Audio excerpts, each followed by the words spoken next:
Hi, I'm Linda from paperboutique-with-linda.com. I ordered the Anna Griffin Minc 6-inch foil and glitter machine with accessories from HSN, and last week I did a video review of the machine using some of the foils and embellishments that were included in the kit.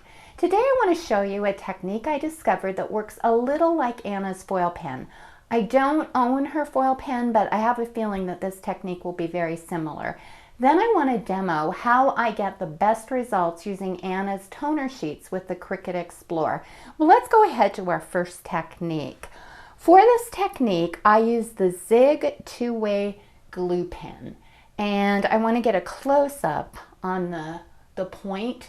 Now, this technique might work with other pens, but I haven't tried them, so I strongly recommend the Zig two-way glue pen. What I'm going to do with this is let me bring in my pointer. I'm going to show you how to spot foil pieces on an embellishment. You could do it on anything. And I'm hoping that you can see that. And it's just foiled right there. Well, the first thing you're going to do, I'm going to open up my pen. And I like to just kind of tap it to get it going. I'm not actually going to do this because it has to dry for 5 minutes before we move forward. In this case, what I did is I just did a very, very thin line around the edge of the embellishment. You could also do like a puddle of glue here and use a toothpick. It works perfectly if you want to do a fine line here. If you want a little thicker line, you just control how much you want to foil with the amount of glue. Like if you wanted to fill in this spot, you would just put the glue here. Now the trick to this technique is to let it dry for like 5 minutes. You want the glue totally dry. And I'm going to bring in, the other fun thing about the technique is you can just use like little scraps. And what I did earlier, and I don't know if you can see that, it has dried. And I'm going to go ahead and put the piece of foil, the shiny side up, and I'm just going to rub it with my finger. You can burnish it with a bone folder or whatever works. And then you're going to gently pull off that, and look at that. You've got just a really cute foiling technique. And like I said, you can foil anywhere on it if you wanted to foil an entire surface. So what I'm going to do now is I'm going to pause, and then I'm going to bring in some of the samples that I cut with Anna's toner sheets. Now I want to talk about using the Anna Griffin toner sheets with your Cricut Explorer. And you got several of these if you purchased Anna's machine from HSN. But I want to tell you that I had a lot of trouble cutting the toner sheets with the Cricut Explorer and getting the foiling to work. And I'm going to zoom in so you can see. This is what happened. There would be a black outline around every time, and I spent about an hour trying to cut in different ways and different foiling techniques, and I always ended up with that black line. And I'm going to hold these up a little bit so it almost looks like it's antiqued around the edges.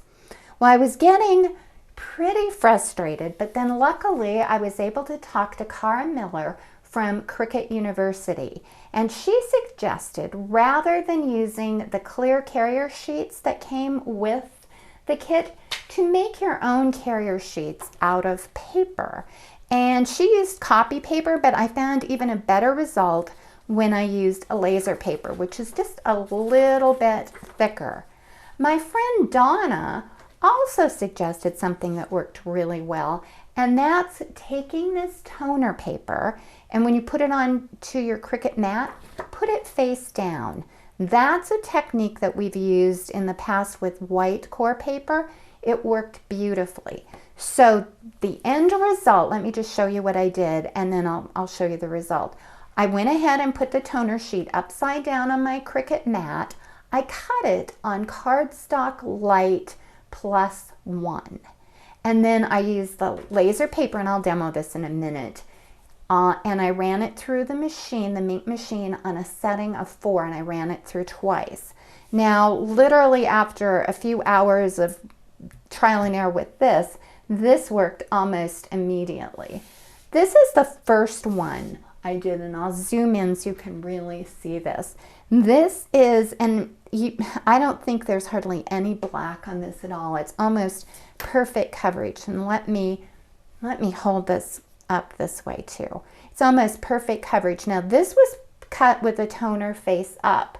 I got even a better result when I cut, I'm going to lay this down, when I cut with the toner face down. So this is the sandwich that I was referring to, or not the sandwich, actually the solution. And I will show you how to do that on the machine in just a moment. But I want to take a minute to mention that I also tried cutting.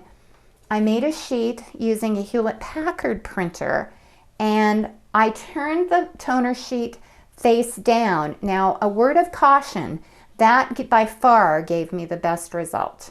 As you can see, it gave me the absolute best result. But when you do your own toner sheets and put them face down, the toner face down on the mat, it will leave like a little black edge. So be aware that that could impact your mat.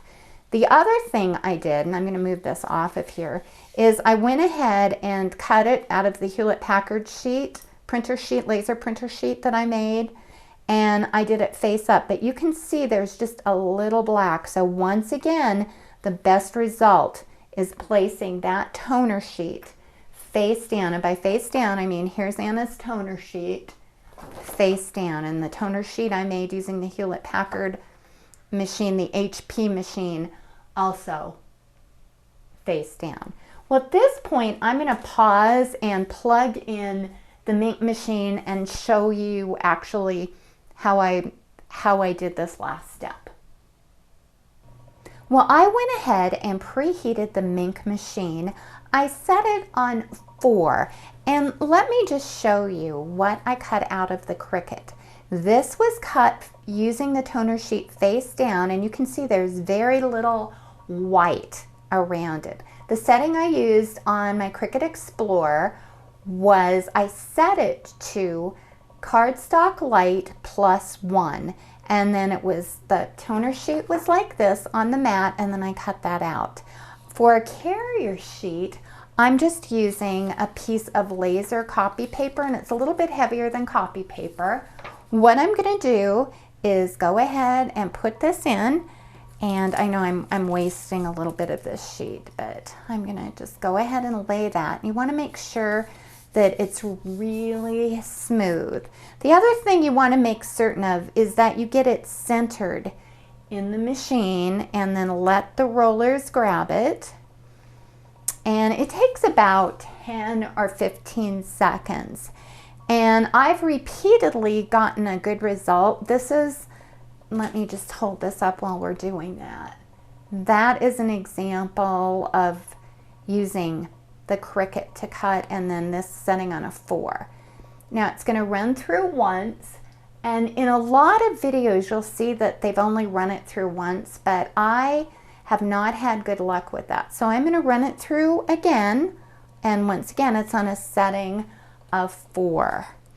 The nice thing about, while we're waiting for that, is Anna's toner sheets are really very, very durable, and I don't know that if you can see that, you get a really super good coverage. And the toner sheets that I ran on the HP printer were not quite as solid as this, but the result ended up being pretty much the same. Well, it's almost done, and I know it's kind of like watching paint dry, and I apologize. I don't want to pull it out until it's out. There we go. I'm going to move this aside. I normally let it cool for a bit, and I don't know if you can see, there's sort of like an imprint there, and I think by using the thicker paper it gives it a little better coverage. So I'm going to open it up and we'll see how it turned out. And sometimes I just do a little bit, I don't burnish it too roughly. You can see there's a little bit of pulling on the paper, or on the foil, which is normal. And then I'm just going to slowly lift this up, and look at that. That coverage is absolutely perfect, and it comes out like that every time. I'm going to make sure I'm in frame here, and I'll have I'll zoom in just a little bit more so you can see those, and then I'll hold it up for you. So I'd like to thank you for watching, and for more projects and ideas, please visit me at www.paperboutiquewithlinda.com. Bye-bye.